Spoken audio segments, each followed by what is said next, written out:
ടെൽസിമോളുടെ ഒരു സ്വപ്നമായിരുന്നു.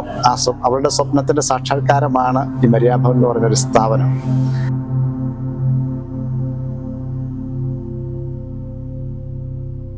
നമ്മൾ കാണപ്പെടുന്ന ദൈവം എന്ന് വെച്ചാൽ നമ്മളെ അച്ഛനമ്മയാണ്. ബാക്കിയുള്ള ദൈവങ്ങളും ഒരു മായാശക്തിയാണ്. അപ്പോൾ നമ്മൾ ജീവിച്ചെടുക്കുന്ന കാലം നമ്മൾ അച്ഛനമ്മയെ നമ്മൾ തന്നെ സംരക്ഷിക്കണം. ടെൽസി എന്ന് പറയുന്ന മോൾക്ക് 23 വയസ്സുള്ളപ്പോൾ അവളൊരു ബൈക്ക് ആക്സിഡന്റിൽ പെട്ട് മരിക്കാനിടയായി.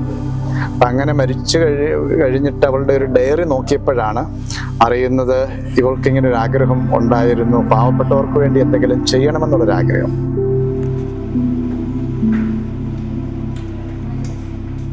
ഹായ്, വൈശ്വാണ്. എൻ്റെ പുതിയ വീടിലേക്ക് വീണ്ടും സ്വാഗതം. നമ്മളിപ്പോൾ ഉള്ളത് പെരിയ ഹോം ഓൾഡ് ഏജിലാണ്, അതായത് വൃദ്ധസദനത്തിൽ. നമ്മളിപ്പോൾ ഉള്ളത് മരിയഭാവൻ പെരിയയിലാണ്. അപ്പോൾ നമ്മുടെ കൂടെ ഇവിടുത്തെ ഫാദറായിട്ടുള്ള നിക്സൺ ഫാദർ ഉണ്ട്. ഇതിൻ്റെ ബാക്കി കാര്യങ്ങളും ഇതിൻ്റെ ബാക്കിയെല്ലാം നമ്മളെ ഫാദർ നമ്മൾ സംസാരിക്കുന്നതായിരിക്കും. നമസ്കാരം. നമസ്കാരം, വെൽക്കം. Thank you. ഫാദറെ കുറിച്ചൊന്ന് പരിചയപ്പെടുത്തു. തീർച്ചയായിട്ടും. എൻ്റെ പേര് ഫാദർ നിക്സൺ എടേട്ട്, കെറൽസ് ഓഫ് ഗുഡ് ന്യൂസ് എന്ന മിഷണറി സഭയിലെ അംഗമാണ്. എന്നോടൊപ്പം ഞാനിതിൻ്റെ ഡയറക്ടറാണ്. എന്നോടൊപ്പം അസിസ്റ്റൻ്റ് ഡയറക്ടറായിട്ട് ലിജോ ഇമ്മാനുവൽ എന്ന് പറഞ്ഞൊരു അച്ഛൻ കൂടിയുണ്ട്. ഞങ്ങൾ 2 അച്ഛന്മാരും പിന്നെ 4 സ്റ്റാഫുമാണ് ഇപ്പോൾ ഇവിടെ ഉള്ളത്. അതുപോലെ 26 ഇൻമേറ്റ്സ് നമുക്കിപ്പോൾ ഇവിടെ ഉണ്ട്. ഈ സ്ഥാപനത്തെക്കുറിച്ച് പറയുകയാണെങ്കിൽ ഇത് ആരംഭിക്കുന്നത് 2015-ലാണ്. അപ്പോൾ ഇത് 10 വർഷം കഴിഞ്ഞ് ഇത് 11ാമത്തെ വർഷത്തിലേക്ക് പ്രവേശിച്ചിരിക്കുകയാണ്. ഇത് തുടങ്ങാനുണ്ടായൊരു കാരണം എന്താണെന്ന് ചോദിച്ചാൽ, നിങ്ങളവിടെ ഹൗസിൽ കണ്ടു കാണുമായിരിക്കും ഭിത്തിയിലുള്ളൊരു ഫോട്ടോ, ടെൽസിമോളുടെ ഫോട്ടോ. അപ്പോൾ ടെൽസിമോളുടെ ഒരു സ്വപ്നമായിരുന്നു. അവളുടെ സ്വപ്നത്തിന്റെ സാക്ഷാത്കാരമാണ് ഈ മരിയാഭവൻ എന്ന് പറഞ്ഞൊരു സ്ഥാപനം. അപ്പം അത് അവളുടെ അമ്മയിലൂടെയാണ് അത് സാക്ഷാത്കരിക്കപ്പെടുന്നത്.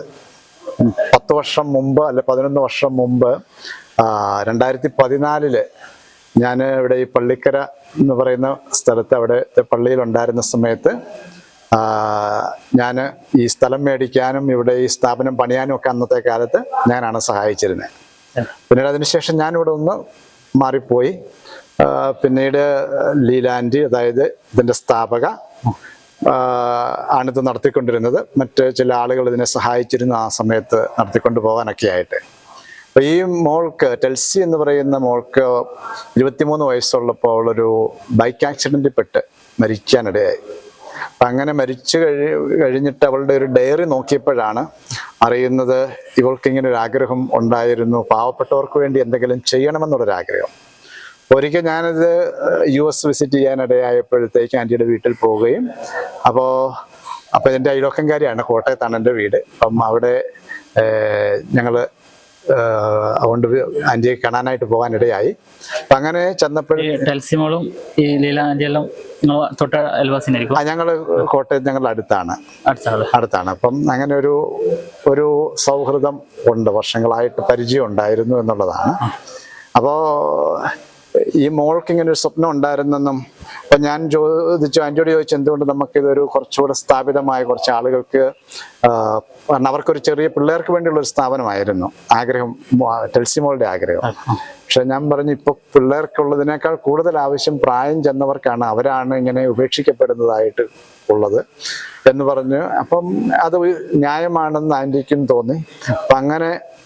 അപ്പം ആൻറ്റി പറഞ്ഞു എന്നെ സഹായിക്കാൻ വേണ്ടി ആരെങ്കിലും ഇന്ത്യയിൽ ഉണ്ടെങ്കിൽ എനിക്ക്, അവർ അമേരിക്കയിലാണുള്ളത്, അപ്പം എന്നെ സഹായിക്കാൻ ആരെങ്കിലും ഉണ്ടെങ്കിൽ എനിക്കിവിടെ ചെയ്യാൻ പറ്റുള്ളൂ. അപ്പം ഞാൻ പറഞ്ഞു ഞാനുണ്ട്, ഞാൻ കോട്ടയത്ത്, ആൻറ്റിക്ക് ആഗ്രഹം അന്ന് ഇത് കോട്ടയത്ത് സ്ഥാപിക്കണം എന്നായിരുന്നു. പക്ഷെ ഞാൻ പറഞ്ഞു ഞാൻ ഇപ്പോൾ ഉള്ളത് കാസർഗോഡ് ജില്ലയിലാണ്, അവിടെ തൊട്ടടുത്തൊന്നും അങ്ങനത്തെ ഒരു സ്ഥാപനമില്ല. അപ്പം അതുകൊണ്ട് കുറച്ചുകൂടെ ഇത് ഉപകരിക്കുന്ന ചിലപ്പോൾ അവിടെ ആയിരിക്കാം, കാരണം നമുക്ക് കോട്ടയത്ത് ആ പ്രദേശത്ത് കുറേ സ്ഥാപനങ്ങളുണ്ടല്ലോ. അപ്പം ആൻറ്റിക്ക് അതൊരു ന്യായമാണെന്ന് തോന്നി.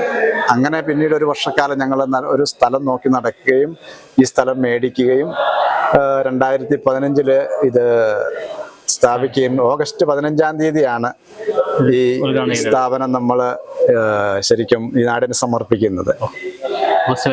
ഓഗസ്റ്റ് 15-ന് നമ്മുടെ ഇന്ത്യക്ക് സ്വാതന്ത്ര്യം കിട്ടിയ ദിവസമാണ്.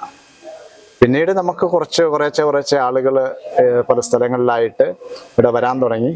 നമുക്ക് പോലീസ് ഡിപ്പാർട്ട്മെന്റ് വഴി വരുന്നവരുണ്ട്, സാമൂഹ്യനീതി ക്ഷേമ വകുപ്പ് വഴി വരുന്നവരുണ്ട്, പിന്നെ ഹോസ്പിറ്റൽ വഴി വരുന്നവരുണ്ട്, പിന്നെ സാമൂഹിക പ്രവർത്തകരായിട്ടുണ്ട്, ചിലപ്പോൾ പഞ്ചായത്തുകൾ വഴി ബന്ധപ്പെട്ട്, അങ്ങനെ പല വിധത്തിൽ ഇവിടെ ആളുകൾ വരുന്നുണ്ട്.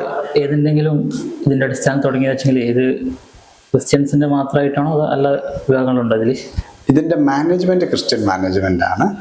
പക്ഷെ നമ്മൾ ഒരിക്കലും നമുക്കൊരു സോഷ്യൽ വർക്ക് ഒരു മതത്തിന് വേണ്ടി ചെയ്യാൻ പറ്റുന്നില്ലല്ലോ, അതിനകത്ത് അർത്ഥമില്ലല്ലോ.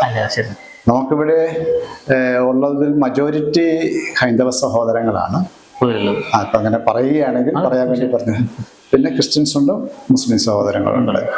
ഫാദറിന് ഇവിടെ ഇതെല്ലാം കാണുമ്പോൾ മാനസികമായിട്ട് ഒരു തുടക്കത്തിൽ എന്തെങ്കിലും പ്രശ്നം ഉണ്ടായിരുന്നോ?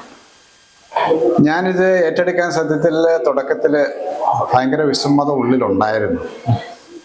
കാരണം ഇതിന്റെ ഞാൻ പറഞ്ഞല്ലോ, ഇതിന്റെ തുടക്കത്തിൽ ഞാനായിരുന്നു ഉണ്ടായിരുന്നത്.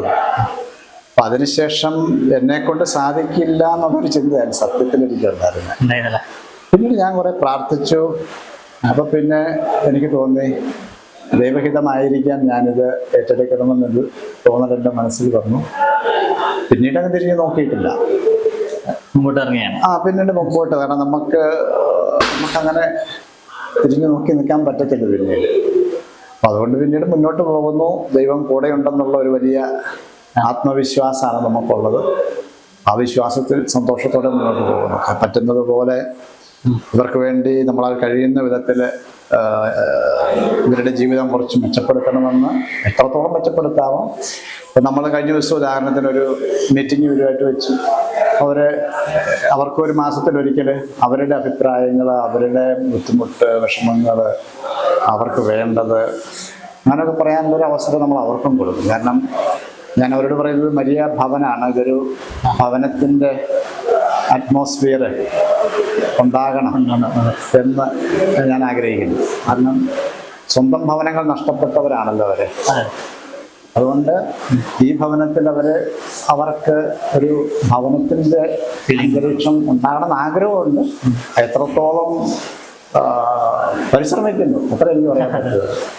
പിന്നെ ഇത് ഇപ്പോൾ ഒരു ഫാമിലി ഇവിടെ കൊണ്ടാക്കിയിട്ട് പോയ ശേഷം ആരെങ്കിലും നിങ്ങളെ വിളിച്ചിട്ട് അന്വേഷിക്കുന്നു അവരെ കുറിച്ചിട്ട്? എങ്ങനെയാ വെച്ചാൽ ചിലരെ കുറിച്ച് അന്വേഷിക്കുന്നതുണ്ട്. കാരണം ചിലരിങ്ങനെ അൽസൈമേഴ്സ് പോലെയുള്ള രോഗങ്ങളുള്ളവരുണ്ട്, മാനസികമായിട്ട് ഉള്ള പ്രശ്നങ്ങളുള്ളവരുണ്ട്. അവരെയൊക്കെ എനിക്കൊന്ന് വീടുകളിൽ പാർപ്പിക്കാൻ വേണ്ടിയുള്ള പ്രായോഗികമായിട്ട്, പ്രത്യേകിച്ച് ഒത്തിരി പാവപ്പെട്ടവരായിട്ടുള്ളവർ, അവർക്ക് മറ്റൊരു വിധത്തിൽ നോക്കാനുള്ള സൗകര്യം ഇല്ലാത്ത, അങ്ങനെയൊക്കെയുള്ള ബുദ്ധിമുട്ടുകൾ അവരുടെ സ്വന്തം കുടുംബത്തിൽ അനുഭവിക്കുന്നവർ അവരാരെങ്കിലുമൊക്കെ വഴി ബന്ധപ്പെട്ട് നമ്മുടെയൊക്കെ കൊണ്ടുപോയി ആക്കുന്നുണ്ട്. പിന്നെ ചിലർ സ്വന്തം ഇഷ്ടപ്രകാരം വന്നിട്ടുള്ളവരുമുണ്ട്. കാരണം അവർക്ക് പ്രായമായി അവർക്കിനി എവിടെയെങ്കിലും ഒരു അഭയം പ്രാപിക്കണമെന്ന് ഉള്ളതുകൊണ്ട്. പിന്നെ ചില കേസുകളുണ്ട് കൊണ്ടുപോയി ആക്കിയ ശേഷം തിരിഞ്ഞു നോക്കാത്ത ഇതുമുണ്ട്. അപ്പം അങ്ങനെ നമുക്ക് എല്ലാവരും ഇങ്ങനെയെന്ന് പറയാൻ പറ്റത്തില്ല. പക്ഷെ എല്ലാ വിധത്തിലുള്ള ആൾക്കാരും ഉണ്ട്. പ്രത്യേകിച്ച് നമുക്ക് ഇവരിൽ പലർക്കും അവരുടെ വീടുകളിലൊക്കെ പോകണമെന്നും കാണണമെന്നും അങ്ങനെയൊക്കെ ആഗ്രഹമുണ്ട്. പക്ഷേ പ്രായോഗികമായിട്ടത് നടക്കുന്നില്ല എന്നുള്ളതാണ് ഒരു സത്യം. കാരണം ഭാര്യയും മക്കളുള്ളവരുണ്ട്. പക്ഷേ അവർ പറയുന്നത് അവർക്ക് ഇവരെ കൊണ്ടൊരു ഗുണവും ഇവർ ജീവിച്ചിരുന്ന അല്ലെങ്കിൽ അവർക്ക് പറ്റുന്ന കാലത്ത് ഉണ്ടായിട്ടില്ല. അതുകൊണ്ട് ഞങ്ങൾക്കും സാമ്പത്തികമായിട്ട് ഇപ്പം അവരെ അഫോർഡ് ചെയ്യാൻ പറ്റത്തില്ല എന്ന് പറയുന്നവരുണ്ട്. നമ്മളില്ല അങ്ങനെ നമുക്ക് ഉള്ളവര് 26 പേരാണ് ഇപ്പം നമുക്ക് ഉള്ളത്. ആ 26 പേരുടെയും അവസ്ഥ വ്യത്യസ്തങ്ങളാണെന്ന് തന്നെ പറയാം.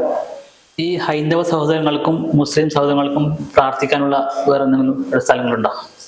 നമ്മൾ പ്രത്യേകമായിട്ടുള്ളൊരു സാഹചര്യം അങ്ങനെയില്ല. കാരണം ഇതൊരു ക്രിസ്ത്യൻ സ്ഥാപനമായതുകൊണ്ട് നമുക്ക് ഈ പരിമിതമായ സൗകര്യത്തിൽ നമ്മൾ അവരെ പ്രാർത്ഥനയിൽ നമ്മൾ പങ്കെടുപ്പിക്കുന്നതേ ഉള്ളൂ. അവരെ ആരെയും നമ്മൾ ഒരു പ്രാർത്ഥനയ്ക്കായിട്ടും നിർബന്ധിക്കുന്നില്ല. പ്രത്യേകിച്ച് ഞാൻ പറഞ്ഞല്ലോ, ഞങ്ങളുടെ ഒരു കൂദാശ എന്ന് കരുതപ്പെടുന്ന കുർബാനയിൽ പ്രത്യേകിച്ച് മറ്റ് മതസ്ഥരായിട്ടുള്ള ആരെയും നമ്മൾ ഉൾപ്പെടുത്തുന്നില്ല. നമ്മൾ ക്രിസ്ത്യൻസ് ആയിട്ടുള്ളവർ മാത്രമേ ഇതിൽ പങ്കെടുക്കുന്നുള്ളൂ. പിന്നെ ഇതൊരു കോമൺ പ്രോഗ്രാമിൻ്റെ ഭാഗമായതുകൊണ്ട് ആണ് നമ്മൾ 3 നേരം പ്രാർത്ഥനയിൽ ഉൾപ്പെടുത്തുന്നത്. ശരിക്കും കഴിഞ്ഞ വർഷമാണ് അതിനുശേഷം കുറേ ഒരു ഗ്യാപ്പിന് ശേഷം ആൻറ്റിക്ക് പ്രായമായി, ആൻറ്റിക്ക് ഇത് മുന്നോട്ട് കൊണ്ടുപോകാനുള്ള പരിമിതി ഉണ്ട്.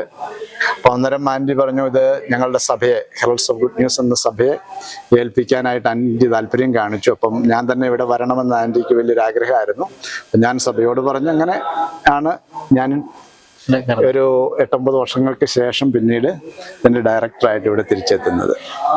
ഏകദേശം നിങ്ങൾ വന്നിട്ട് എത്ര ഇപ്പൊ ഇത് 2ാം വർഷം. 2ാമത്തെ വർഷം. ഇതിനു മുമ്പ് പള്ളിക്കര ഉണ്ടായിരുന്നു. അവിടെ നിന്നാണ് ഞാൻ മറ്റു സ്ഥലങ്ങളിലേക്ക്, മറ്റിടവകളിലേക്കൊക്കെ പോയി.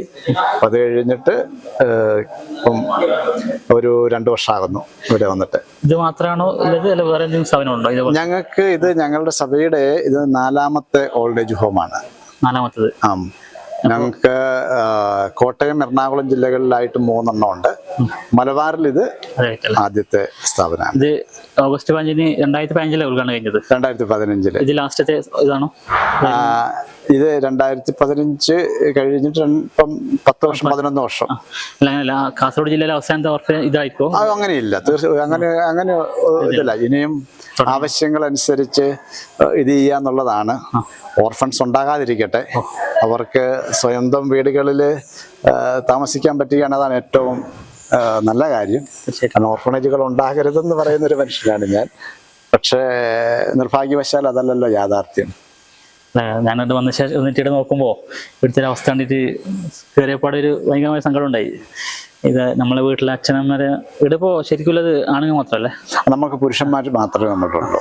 സ്ത്രീകൾ നമ്മൾ എടുക്കണം. കാരണം 2 പേരെയും കൂടെ അത്ര എളുപ്പമല്ല എന്നുള്ളത് കൊണ്ട്, എളുപ്പം എന്ന് പറഞ്ഞു കഴിഞ്ഞാൽ നമ്മൾ ഒരു ബിൽഡിങ്ങേ ഉള്ളൂ. ഒരു ബിൽഡിംഗ് ആയതുകൊണ്ട് ഭാവിയിൽ ചിലപ്പോൾ നമുക്കറിയത്തില്ല, ദൈവഹിതം എന്താണോ അതനുസരിച്ച് ഡെവലപ്പ് ചെയ്യുന്നതനുസരിച്ച് നമുക്കതിനെക്കുറിച്ച് ഇപ്പം എനിക്ക് തൽക്കാലം കൃത്യമായിട്ടൊന്നും പറയാൻ പറ്റില്ല. ഇപ്പൊ എറണാകുളം 3 വേറുണ്ട്. ഇല്ല, ഞങ്ങൾക്ക് കോട്ടയത്ത് ഒരു അമ്മ വീട് എന്ന് പറയുന്ന ഒരു ഇതുണ്ട്. അവിടെ പുരുഷന്മാരും സ്ത്രീകളും ഉണ്ട്. അവിടെ ഏകദേശം ഒരു 175ഓരം ആൾക്കാരുണ്ട്, പുരുഷന്മാരും സ്ത്രീകളുമായിട്ട്. പിന്നെ വാഗമണിലാണ് ഒരെണ്ണം ഉള്ളത്. അത് മെന്റലി ചലഞ്ചഡ് ആയിട്ടുള്ളവർക്ക് വേണ്ടി മാത്രം ഉള്ളതാണ്. പിന്നെ കൂത്താട്ടുകുളത്തായിട്ട് ഞങ്ങൾക്ക് ഒരെണ്ണമുണ്ട്. അതും ഈ പറഞ്ഞ പോലെ പ്രായം ചെന്ന ആൾക്കാർക്ക് വേണ്ടിയുള്ളതാണ്. കുട്ടികൾക്ക് വേണ്ടിയുള്ളത് ഞങ്ങൾക്ക് ശരിക്കും ഇപ്പം ഇല്ല. കാരണം കുട്ടികൾക്ക് വേണ്ടിയുള്ള പല സ്ഥാപനങ്ങളും ഇപ്പം അങ്ങോട്ടധികം ഭാഗ്യമെന്ന് പറയാം. കാരണം പഴയ പോലെ അനാഥരായ കുട്ടികൾ നമ്മുടെ കേരളത്തിൽ ഇത് അധികം ഇല്ല. അതൊരു വലിയൊരു ദൈവാനുഗ്രഹമാണ്. അറിയപ്പെടുന്ന സ്നേഹാലയം കുട്ടികൾക്കല്ല, സ്നേഹാലയം മുതിർന്നവർക്ക് വേണ്ടിയല്ല, മെന്റലി ചലഞ്ചഡ് ആയിട്ടുള്ളവർക്ക് വേണ്ടി ഉള്ളതാണ്. അവിടെ കുട്ടികളും ഉണ്ടല്ലോ? കുട്ടികളില്ലെന്നാണ് എൻ്റെ വിശ്വാസം. ഇതിപ്പോ ഇതിന്റെ ചെലവും കാര്യങ്ങളെല്ലാം എങ്ങനെയാണ്? ഇതിന്റെ ചെലവ് കാര്യങ്ങൾ പൊതുവെ നമ്മൾ ആൾക്കാരുടെ സഹായം കൊണ്ടാണ്. കാരണം നാളിതുവരെ മെയിൻറ്റെയിൻ ചെയ്തുകൊണ്ടിരുന്നത് ആൻറ്റിയൊക്കെ സഹായിക്കുന്നുണ്ടായിരുന്നു. പക്ഷെ സഭയെ ഏൽപ്പിച്ച ശേഷം ഇപ്പം ഞങ്ങൾ തന്നെ ആണിതിൻ്റെ കാര്യങ്ങൾ ചെയ്യുന്നത്. കൂടുതലായിട്ട് നമ്മൾ മറ്റുള്ളവരോട് സഹായം ചോദിക്കുകയാണ്. പ്രത്യേകിച്ച് ഇപ്പം മെഡിക്കൽ ആയിട്ടുള്ള ആവശ്യങ്ങളൊക്കെ വരുമ്പോൾ ഞങ്ങൾ ഈ കഴിഞ്ഞ ആഴ്ച ഒരു ആൻജിയോപ്ലാസ്റ്റി നമ്മുടെ ഒരു സഹോദരൻ ഇമ്മീഡിയറ്റ് ആയിട്ട് ചെയ്യേണ്ട വന്നു. നമ്മൾ ഗവൺമെൻറ് ആശുപത്രിയിൽ ചെന്നപ്പോൾ അവിടെ ഡിപ്പാർട്ട്മെൻറ്റിൽ ഡോക്ടറോ ഇല്ല, ആരുമില്ല, പ്രവർത്തിക്കുന്നില്ല. 1 മാസത്തേക്ക് ആ ഡിപ്പാർട്ട്മെന്റ്, ഹാർട്ടിന്റെ ഡിപ്പാർട്ട്മെന്റ് കാലിയായിട്ട് കിടക്കുകയാണ്. പക്ഷെ എമർജൻസി ആയിട്ട്, കാരണം നമുക്ക് ഇതിനെക്കുറിച്ച് അത്ര അറിയത്തില്ല, കാരണം ഡോക്ടേഴ്സ് പറയുന്ന അനുസരിച്ചല്ലേ ചെയ്യാൻ പറ്റും. ഇമ്മീഡിയറ്റ് ആയിട്ട് ചെയ്യണമെന്ന് പറഞ്ഞപ്പോൾ നമ്മൾ ഹോസ്പിറ്റലിലേക്ക്, പ്രൈവറ്റ് ഹോസ്പിറ്റലിലോട്ട് ഇമ്മീഡിയറ്റ്ലി ഷിഫ്റ്റ് ചെയ്തു. നമുക്ക് ഏകദേശം എല്ലാ ചിലവും കൂടി ഒരു 1.5 ലക്ഷം രൂപ അടുത്തായി എന്നുള്ളതാണ്. അപ്പം അങ്ങനെയൊക്കെയുള്ള എമർജൻസി ആയിട്ടുള്ള ഇത് വരുമ്പോഴാണ് നമുക്ക് പ്രശ്നം ഉണ്ടാകുന്നത്. നമുക്ക് ആ സാമ്പത്തികം നമ്മൾ എങ്ങനെ കണ്ടെത്തും? കാരണം അതിൻ്റെ തൊട്ട് മുമ്പത്തെ മാസമായിരുന്നു വേറൊരു സഹോദരന് വേണ്ടി നമ്മൾ മെഡിക്കൽ കോളേജിൽ കൊണ്ടുപോയിട്ട് പോലും നമുക്കൊരു 60,000 രൂപ മിച്ചം ചിലവായി എന്നുള്ളതാണ്. അപ്പം അങ്ങനെയുള്ള മെഡിക്കൽ നീഡ്സ് വരുമ്പോൾ നമ്മൾ ശരിക്കും ബുദ്ധിമുട്ടുന്ന ഒരവസ്ഥയുണ്ട്. അപ്പം നമ്മൾ പലപ്പോഴും പലരോടും സഹായം ചോദിക്കും, ചിലപ്പോൾ ആരെങ്കിലുമൊക്കെ സഹായിക്കും. ഞങ്ങൾ ശരിക്കും അവിടെ ഹോസ്പിറ്റലിൽ കടം പറഞ്ഞേക്കുമായിരുന്നു ഇതിന്റെ ഇതൊക്കെ. ഈ നാട്ടിലെ രാഷ്ട്രീയ പാർട്ടികളും ഇതെല്ലാം സഹായിക്കുന്നുണ്ടോ? സഹായിക്കാം. അവരൊക്കെ നല്ലൊരു സപ്പോർട്ടാണ്. പ്രത്യേകിച്ച് നമ്മുടെ പഞ്ചായത്ത് മെമ്പറൊക്കെ നല്ല ഒരു മനുഷ്യനാണ്. കുഞ്ഞിരാമൻ മാഷ് പുള്ളി നല്ലൊരു, നമ്മളോട് പഞ്ചായത്തൊക്കെ വളരെ അനുഭാവപൂർവ്വമുള്ള ഒരു ഇതാണ്. നമുക്ക് അവരൊന്നും ഒരിക്കലും ഒരു ഇതായിട്ട് പറയാൻ പറ്റത്തില്ല. പിന്നെ സാമ്പത്തികമായിട്ടുള്ള സഹായങ്ങൾ അങ്ങനെ അധികം പഞ്ചായത്തിൽ നിന്നില്ല. നമുക്ക് ആളുകളൊക്കെ ആരെങ്കിലും ഒക്കെ കൊണ്ടുവന്ന് ഇങ്ങനെ ഇടയ്ക്കൊക്കെ കിട്ടും. അപ്പോൾ അതനുസരിച്ച് നമ്മൾ കിട്ടുന്നതനുസരിച്ച് ഇവർക്ക് കുറച്ചുകൂടെ ബെറ്റർ ഫെസിലിറ്റീസ് പ്രൊവൈഡ് ചെയ്യാനായിട്ട് ശ്രമിക്കും.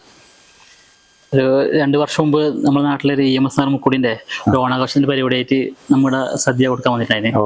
അപ്പോൾ വന്നത് നമുക്ക് ഗംഗാധരൻ മുക്കുടിന്റെ ഭാഗമായിട്ട് വന്നതാണ്. അപ്പോൾ അദ്ദേഹം മുമ്പ് ഒരുപാട് ഇങ്ങനെ പിറന്നാൾ കാര്യത്തിൽ നമ്മൾ നടക്കുമ്പോൾ ഹെൽപ്പാക്കും. അപ്പൊ മുമ്പ് വേറെ അവര് വരുന്നത് ഇപ്പൊ മനോജ് ചേട്ടൻ അവര് പോയിട്ട് കുറച്ച് അവരിപ്പോ 2 വർഷമായി. ഇപ്പോഴും അവര് ഞാൻ അങ്ങനെ പറഞ്ഞു അവിടെ വരുന്നുണ്ട്, അദ്ദേഹം വരാന്ന് പറഞ്ഞിന്, അവിടെ തിരക്കിൽ പെട്ടുപോയി. ഇങ്ങനെ നാട്ടിൽ കുറച്ച് ആൾക്കാർക്ക് ഇങ്ങനെ ഹെൽപ്പ് ആക്കണം എന്നൊരു മെന്റാലിറ്റി ഉണ്ട് ഇതിന്റെ അവസ്ഥയിൽ. ആൾക്കാർ ഒത്തിരി നല്ല മനുഷ്യരുണ്ട് കേട്ടോ. കാരണം ഞാൻ പറഞ്ഞില്ല, നമ്മളുടെ ഒത്തിരി കാര്യങ്ങളും ഇവിടെ നടന്നു പോകുന്നത് പലപ്പോഴും മനുഷ്യര് മരിച്ചവരുടെ ഓർമ്മയായിട്ട് അവര് 41-നോ അല്ലെങ്കിൽ വാർഷികത്തിനോ ഒക്കെ ആയിട്ട് അവര് ഭക്ഷണം കൊണ്ടുപോയി തരുവോ അല്ലെങ്കിൽ എന്തെങ്കിലും പൈസയായിട്ട് കൊണ്ടുപോയി തരികയോ അങ്ങനെയൊക്കെ ചെയ്യുന്ന ഒരിതല്ല. ചിലപ്പം വസ്ത്രം കൊണ്ട്, ഇപ്പോൾ ഓണത്തിന്റെ സീസൺ ആയതുകൊണ്ട് ആൾക്കാർ ഇങ്ങനെ സംഘടനകളൊക്കെ ആയിട്ട് വസ്ത്രം കൊണ്ടുപോയി തരുന്നു. വസ്ത്രത്തിനൊന്നും ഞങ്ങൾക്ക് ഇതുവരെ ഒരു ബുദ്ധിമുട്ടും ഉണ്ടായിട്ടില്ല കേട്ടോ. വസ്ത്രങ്ങൾ ഇങ്ങനെ സംഘടനമായി കിട്ടുന്നുണ്ടല്ലോ, അത് നമുക്ക് ഒരു പ്രശ്നവും ഒരു ബുദ്ധിമുട്ടും ഉണ്ടായിട്ടില്ല. ഇഷ്ടംപോലെ വസ്ത്രങ്ങൾ. നിങ്ങളെ കൂടാതെ ഇവിടെ വേറെ സ്റ്റാഫുകൾ എത്ര ആളില്ലത്? ഇവിടെ ഞാനും അതുപോലെ അസിസ്റ്റന്റ് ഡയറക്ടറായിട്ട് ലിജോ അച്ഛനുണ്ട്, പിന്നെ കിച്ചൺ സ്റ്റാഫായിട്ട് 2 പേരുണ്ട്, അതുപോലെ സോഷ്യൽ വർക്കറുണ്ട്, കെയറുണ്ട്, ക്ലീനറുണ്ട്, ക്ലീൻ ചെയ്യാനായിട്ട് ഒരു സഹോദരനുണ്ട്. ഇത്തരം വ്യക്തികളാണ് ഇവിടെ സ്റ്റാഫായിട്ടുള്ളത്. അപ്പൊ ഇനി ഓണം ആകും വരാൻ വന്നല്ലേ, അതിന്റെ ഭാഗമായിട്ട് ഓണപരിപാടികൾ അങ്ങനെ സദ്യകൾ ഒരുക്കലുണ്ടോ? ഓൾറെഡി 1-2 ഗ്രൂപ്പുകൾ ഓണസദ്യയുടെ കാര്യം പറഞ്ഞിട്ടുണ്ട്. ഈ മാസം കുറെ പേരൊക്കെ സാധാരണ സദ്യകൾ സ്പോൺസർ ചെയ്യുകയോ അല്ലെങ്കിൽ എന്തെങ്കിലും സാധനങ്ങൾ കൊണ്ടുപോയി തരുവോ ചെയ്യുന്ന ഒരു അവസ്ഥയുണ്ട് ഈ ഒരു മാസത്തില്. അത് ഓണത്തോടനുബന്ധിച്ച് ആളുകൾ ആ ഒരു മാസം സാമ്പത്തികമായിട്ട് കുറച്ച് സെറ്റ് ആയിരിക്കും. ഈ ഒരു മാസത്തില്, അതായത് ഓണത്തിന്റെ സമയത്തും ഡിസംബർ മാസത്തിലും ഞങ്ങൾക്ക് പൊതുവെ സാമ്പത്തികമായ വലിയ ബുദ്ധിമുട്ടുകൾ ഉണ്ടാകാറില്ല. ഇല്ല. ഈ തൊട്ടടുത്തുള്ള അമ്പലങ്ങളിൽ പരിപാടികളും പള്ളികളിൽ പരിപാടികൾ നടക്കുമ്പോൾ അതിന്റെ ഭാഗമായിട്ട് ഇവിടത്തേക്ക് എന്തെങ്കിലും രീതിയിൽ സ്പോൺസറോ ചെയ്യാറുണ്ടോ? ചില സമയത്ത് ചില അമ്പലങ്ങളിൽ നിന്ന് കിട്ടാറുണ്ട്. പിന്നെ ഈ മുസ്ലിം സഹോദരങ്ങളുടെ ചെറിയ പെരുന്നാളിന് ആ സമയത്ത് ആരെങ്കിലും ആ ദിവസത്തെ ഒരു നേരത്തെ ഭക്ഷണം സ്പോൺസർ ചെയ്യാറുണ്ട്. ടെൽസിമോളെ കുറിച്ചിട്ട് എങ്ങനെയാണ് തുടക്കത്തിൽ എങ്ങനെയാണ് അവരെങ്ങനെയാണ്? ടെൽസിമോള് അവള് ഞാൻ പറഞ്ഞ ഒരു 23 വയസ്സുണ്ട്. അപ്പൊ അവള് സഹോദരനോടൊത്തൊരു ബൈക്കിൽ ഒരു ഞായറാഴ്ച ഒരു റൈഡ് പോകാനായിട്ട് അവർ 2 പേരും ഒപ്പം സഹപാഠികളും ഒക്കെ ചേർന്ന് പോകുന്ന ഒരു യാത്രയിലാണ് അവൾ മരണപ്പെടുന്നത്. അവള് സോഷ്യൽ വർക്കുമായിട്ട് ബന്ധപ്പെട്ടുള്ള പഠനങ്ങൾ താല്പര്യമായിരുന്നു. അവൾ അതുമായിട്ട് ബന്ധപ്പെട്ട പഠനങ്ങളാണ് നടത്തിക്കൊണ്ടിരുന്നത്. അപ്പൊ അതുകൊണ്ട് അവള് ഒരിക്കൽ ആലപ്പുഴ സന്ദർശിച്ചപ്പോൾ ആലപ്പുഴയിൽ ഇങ്ങനെ ഒത്തിരി പിള്ളേരെയൊക്കെ കണ്ടപ്പോഴത്തേക്കും ഈ പാവപ്പെട്ട പിള്ളേർക്ക് വേണ്ടി എന്തെങ്കിലും ചെയ്യണമെന്നുള്ളൊരു ആഗ്രഹമായിരുന്നു ഉണ്ടായിരുന്നേ. പിന്നീട് അതൊക്കെ കഴിഞ്ഞിട്ട് ഒരു 10 വർഷം തോളം കഴിഞ്ഞിട്ടാണ് അവൾ മരിക്കുന്നത്. ഒരു 23. കാരണം അത് ചെറുപ്പത്തിൽ ആണ് അവളിൽ ആ സ്വപ്നം ഉണ്ടായിരുന്നത്, അങ്ങനെ ഒരാഗ്രഹം. പിന്നെ എന്താ പറയുക, ഒരു നല്ല, കാരണം ഞാൻ നേരിട്ട് ഒത്തിരി പരിചയം എനിക്കില്ല, കാരണം അവര് വിദേശത്തായിരുന്നു, അങ്ങനെ നാട്ടിലേക്കൊന്നും ഉള്ള വരവുകൾ അങ്ങനെ ഇല്ലായിരുന്നു. അപ്പം ഞാൻ കണ്ടിട്ടില്ല, നേരിട്ട് കണ്ടുപരിചയം ഇല്ല എനിക്ക്. കാരണം ഞാൻ ഞങ്ങളുടെ പഠനമൊക്കെ ആയിട്ട് സെമിനാറിലൊക്കെ ആയിരുന്നതുകൊണ്ടൊക്കെ കാണാനുള്ള സാഹചര്യങ്ങൾ ഉണ്ടായിട്ടില്ല. ലീല തോമസ് അവര് ഉണ്ട്. അവര് ഹസ്ബൻഡ് ഉണ്ട്. അവർ 2 പേരും പ്രായമായി. അപ്പം അവർക്ക് പ്രായത്തിൻ്റെതായ ബുദ്ധിമുട്ടുകൾ ഉണ്ട്. എങ്കിലും ഇന്ത്യയിലോട്ടൊന്ന് വരണം എന്നൊരു ആഗ്രഹമുണ്ട്. ഇവിടെ ഒന്നുകൂടെ വരണം എന്നൊരു ആഗ്രഹം ഉണ്ടെന്നൊക്കെ എന്നോട് അടുത്ത് പറഞ്ഞിരുന്നു. സാധിച്ചെങ്കിൽ, അവരുടെ ആരോഗ്യം എന്നെ അനുവദിച്ചെങ്കിൽ അവര് വരാമെന്നും എന്നോട് പറഞ്ഞിട്ടുണ്ട്. വരുവാണെങ്കിൽ ഒത്തിരി സന്തോഷമുള്ള ഒരു കാര്യം. അവരെല്ലാ വർഷം വരും ഇവിടെ. അവർ വരുന്നു ഇവിടെ. കൊറോണ കാലത്തുള്ള ആ ഒരു 2 വർഷം അടുപ്പിച്ച് വന്നിരുന്നില്ല. അല്ലെങ്കിൽ എല്ലാ വർഷവും വന്ന് ഇവിടെ 2-3 മാസമൊക്കെ ഇവിടെ താമസിക്കുകയും ഒക്കെ ചെയ്തുകൊണ്ടിരുന്നതാണ്. ഇപ്പം പിന്നെ പ്രായത്തിൻ്റെതായ ബുദ്ധിമുട്ടുകളായി തോമസ് അങ്കിളിനാണെങ്കിൽ കുറച്ച് കൂടുതൽ ശാരീരിക ബുദ്ധിമുട്ടുകളുണ്ട്, മറവി രോഗമുണ്ട്. അങ്ങനെയൊക്കെ ഉള്ളത് കൊണ്ടുള്ള വലിയൊരു പ്രശ്നമാണ്. അവരുടെ റിലേറ്റീവ്സ് നമ്മളെ കേരളത്തിൽ ഇപ്പോഴുണ്ട്? റിലേറ്റീവ്സ് അധികം ഇല്ല നാട്ടിൽ. അവർ ഫാമിലി എല്ലാം പൊതുവെ വിദേശത്താണുള്ളത്. കാരണം അവരൊക്കെ ഒരു 50 വർഷം മുമ്പ് കുടിയേറിയവരാണ്. അങ്ങനെയാണല്ലേ? നിങ്ങളെ ഫാമിലിയും കാര്യങ്ങളൊക്കെ? ഞങ്ങൾ നിങ്ങൾക്കറിയാമല്ലോ, ഞങ്ങൾ ഫാദേഴ്സ് അവിവാഹിതരാണ്, ബ്രഹ്മചര്യം അനുഷ്ഠിക്കുന്നവരാണ്. എൻ്റെ അമ്മയുണ്ട്, ഞങ്ങൾ 7 മക്കളാണ്. 6ാമത്തെ ആളാണ് ഞാൻ. എല്ലാവരും കുടുംബമായിട്ട് മറ്റുള്ളവരെല്ലാം ജീവിക്കുന്നു. നിങ്ങൾ മാത്രം ഫാദറായിട്ട്? ഞാൻ മാത്രം ഫാദറായിട്ട്. ഫാദറായിട്ട് ഇപ്പോൾ എത്ര വർഷമായി? ഞാൻ ഫാദറായിട്ട് ഇപ്പം 27 വർഷമായി. 27 വർഷമായി. അതെ അതെ. ഇപ്പോൾ ഇവിടെ മരണപ്പെടുന്ന ആൾക്കാർ എങ്ങനെയാണ് ഇല്ലാത്തത്? മരണപ്പെടുന്ന ആളുകളെ കുറിച്ച് ഞങ്ങൾക്ക് ചില ആശങ്കകളും ഉത്കണ്ഠകളും ഉള്ളത് എന്താണെന്ന് ചോദിച്ചു കഴിഞ്ഞാൽ, ഇവിടെ കുറേ ആളുകൾക്ക് അവരുടെ ഡോക്യുമെന്റ്സ് ഇല്ലാത്തവരുണ്ട്. അപ്പം അവരുടെ ബന്ധുക്കൾ ആരെങ്കിലും ഉണ്ടെങ്കിൽ നമുക്കൊരു പ്രശ്നവുമില്ല. പന്തരെങ്കിലും വന്നവർ ബോഡി ഏറ്റെടുത്ത് കൊണ്ടുപോവുകയാണെങ്കിൽ നമുക്ക് വലിയൊരാശ്വാസമാണ് അത്. പക്ഷേ കുറേ കേസുകളിൽ നമുക്ക് യാതൊരു ഡോക്യുമെന്റും ഇല്ലാത്തതുകൊണ്ട് ആ ഒരു ഡോക്യുമെന്റ് ഓർക്കില്ല. അതായത് ഒരു ആധാർ കാർഡോ റേഷൻ കാർഡോ അങ്ങനെയൊന്നുമില്ല. ഇവർക്ക് വേണ്ടി എന്നാൽ ഇതൊന്നും ഉണ്ടാക്കാവോ എന്ന് നോക്കിയാൽ അതും പറ്റുന്നില്ല. ഞങ്ങൾ സാമൂഹ്യ ക്ഷേമ വകുപ്പുമായിട്ടൊക്കെ ഞാൻ സംസാരിച്ച് ഇപ്പം ഞങ്ങൾ അതിൻ്റെ ഒരു പ്രോസസ്സിലാണ്. കാരണം ചിലർക്കൊക്കെ ഏതെങ്കിലും കാലത്ത് ഇവരെവിടെയെങ്കിലും ഒരു ആധാർ എടുത്തിട്ടുണ്ടായിരിക്കാം. അതുകൊണ്ട് സൈറ്റ് ബ്ലോക്ക് ആവുകയാണ്. അപ്പം നമുക്ക് ഇവരുടെ തമ്പൊന്നും വെച്ചാൽ ആദ്യത്തെ കാലത്ത് എനിക്ക് തോന്നുന്നു അറിയില്ല, തമ്പൊക്കെ വെച്ചിരുന്നത് പ്രോപ്പറായിട്ട് രജിസ്റ്റർ ചെയ്യപ്പെട്ടിട്ടുണ്ടായിരുന്നോ ഇല്ലയോ നമുക്കറിയില്ല. കാരണം അത് കഴിഞ്ഞിട്ട് ഇപ്പം എന്തായാലും നമുക്കത് എടുക്കാനായിട്ട് ശ്രമിക്കുമ്പം സൈറ്റ് ബ്ലോക്ക് ആകുകയാണ്. അവർ ഓൾറെഡി അവരെ എപ്പോഴെങ്കിലും എൻഡേഡ് ആയിട്ടുണ്ട് അവരുടെ. അതുകൊണ്ട് നമുക്കിവർ മരിച്ചു കഴിഞ്ഞാലും നമുക്ക് കാരണം അവരുടെ ഒരു ഡെത്ത് രജിസ്റ്റർ ചെയ്യാൻ പോലും നമുക്ക് വലിയ സ്ട്രഗിൾസ് ആണ്. നമ്മൾ അടക്കം ചെയ്യുന്നത് ഇവിടെ പുതിയോട്ടയിൽ ഉണ്ടല്ലോ, അപ്പൊ അവിടെ കൊണ്ടുപോയിട്ടാണ് പൊതുവെ നമ്മൾ ഇത് ചെയ്യുന്നത്. ക്രിസ്ത്യൻസിന്റെ ആണെങ്കിൽ നമ്മൾ ക്രിസ്ത്യൻ ഇത് ചെയ്യും. പിന്നെ മുസ്ലിംസിന്റെ ആണെങ്കിൽ നമ്മൾ അവരുടെ അടുത്തുള്ള പള്ളിയിൽ വിളിച്ചു പറഞ്ഞ് അവരതിൻ്റെ കാര്യങ്ങൾ ചെയ്തോളൂ. നമുക്ക് മരിച്ചാലും അവിടെ അടക്കം ചെയ്യുമല്ലേ? തീർച്ചയായും. ഇപ്പോൾ അവരുടെ ഫാമിലിയുടെ നമ്മൾ ആദ്യമേ തന്നെ മരണം അത് ഇവിടെ വെച്ചാണ് മരിക്കുന്നതെങ്കിൽ ഡോക്ടറെ കൊണ്ട് നമ്മൾ ഡെത്ത് സർട്ടിഫൈ ചെയ്യും, ആദ്യമേ തന്നെ കൺഫേം ചെയ്യും. പിന്നീട് ബാക്കിയുള്ള പ്രൊസീജിയേഴ്സ് നമ്മൾ. അപ്പോൾ അവരെ നമ്പറും കാര്യങ്ങളുണ്ടെങ്കിൽ വീട്ടുകാരെ അറിയിക്കാറുണ്ടാവും? തീർച്ചയായിട്ടും നമ്മൾ വീട്ടുകാരെ അറിയിക്കുക എന്നുള്ളൊരു കമ്പൾസറി ഇതാണ്. കാരണം വീട്ടുകാരെ ബന്ധുക്കളോ നാട്ടുകാരോ ആരെങ്കിലും ഉണ്ടെങ്കിൽ നമ്മൾ അവരെ അറിയിക്കും. നമുക്കിവിടെ ചില നമ്പേഴ്സ് ഉണ്ട്, അവരെ ഇവിടെ അഡ്മിറ്റ് ചെയ്തപ്പോൾ തന്നിരിക്കുന്ന നമ്പേഴ്സ്. അപ്പം ഞങ്ങൾ ഈ കഴിഞ്ഞ കുറച്ച് കാലങ്ങളായിട്ടുള്ളവരുടെയൊക്കെ നമ്മൾ കഴിവതും നമുക്ക് കുറച്ചുകൂടെ ഡീറ്റെയിൽസ് ഉണ്ട്.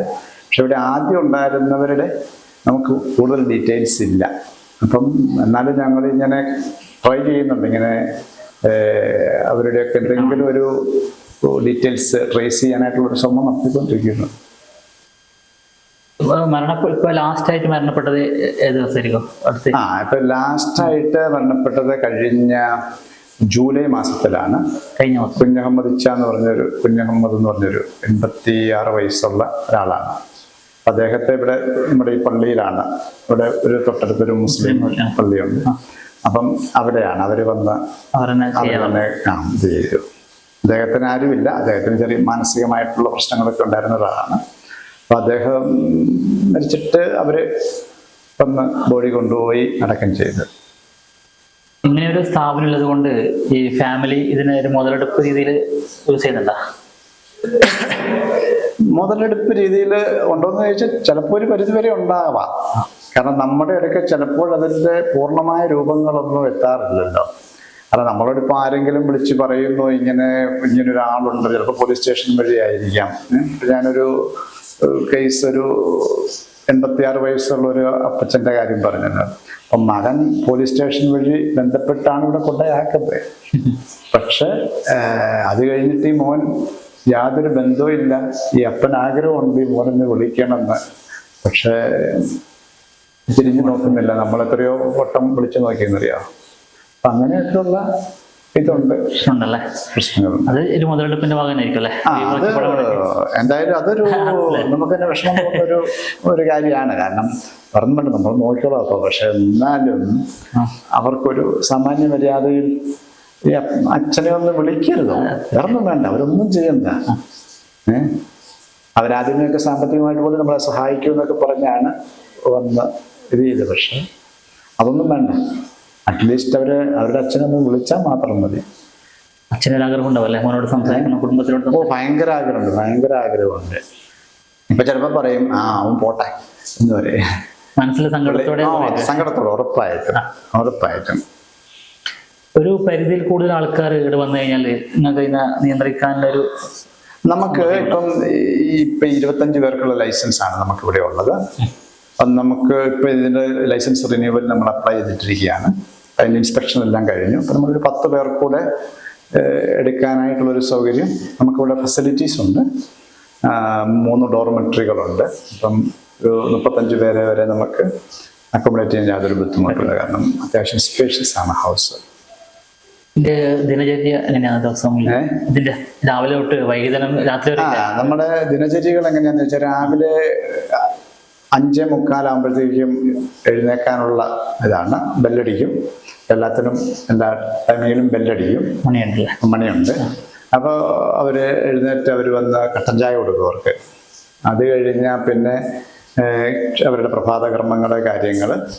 അപ്പോൾ പിന്നെ ഞങ്ങൾ കാത്തലിക്സ് ആയതുകൊണ്ട് ഞങ്ങൾക്ക് ഇവിടെ കുർബാന ഉണ്ട്. പ്രഭാതം രാവിലെ ഒരു 7 മണിയാകുമ്പോഴത്തേക്കും കുർബാനയുണ്ട്. അതിന് ഞങ്ങൾ മാത്രമേ ഉള്ളൂ, ക്രിസ്ത്യൻസ് ആയിട്ടുള്ളവർ മാത്രമേ ഇതിൽ പങ്കെടുക്കുന്നുള്ളൂ. പിന്നീട് ഒരു 7:30 കഴിയുമ്പോഴത്തേക്കും കോമൺ പ്രാർത്ഥന, എല്ലാവരും കൂടെ ചേർന്നിട്ടുള്ള മക്കളെല്ലാവരും കൂടെ ചേർന്നിട്ടുള്ളൊരു പ്രാർത്ഥനയുണ്ട്. അതൊരു അരമണിക്കൂർ മിച്ചമുണ്ട്.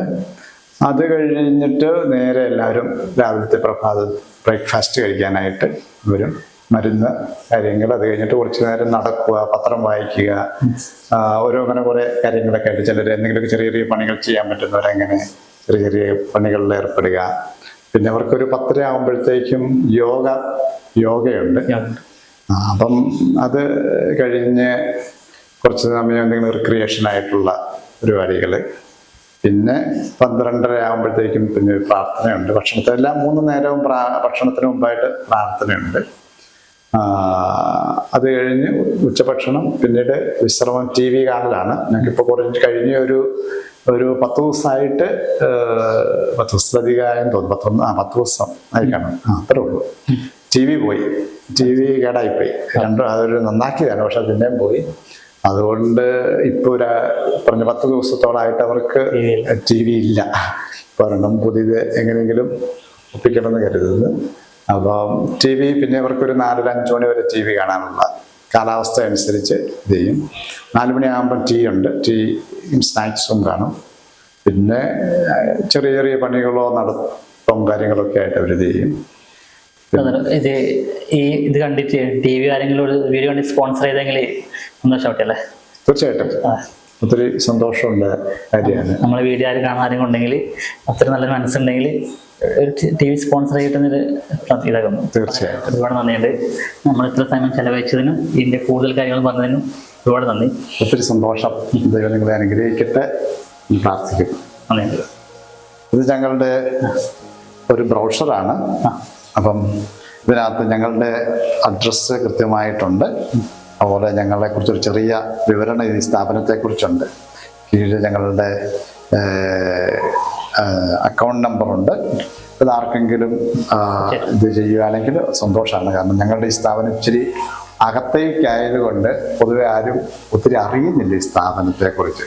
അതുകൊണ്ട് അങ്ങനെ ഇതൊന്ന് കൊടുക്കുവാണെങ്കിലും വലിയ സന്തോഷമുള്ള കാര്യമാണ്. നമ്മളെ കൊണ്ടുകഴിഞ്ഞ രീതിയിൽ നമ്മൾ ഹെൽപ്പാകും. തീർച്ചയായിട്ടും. ഈ വീഡിയോ കണ്ടിട്ട് ആർക്കെങ്കിലും സഹായിക്കാനോ അങ്ങനെ തോന്നിക്കഴിഞ്ഞാൽ ഇതിലെ നമ്പറും കാര്യങ്ങളും ഞാൻ വീഡിയോയിൽ കൊടുക്കാം. Okay, thank you so much.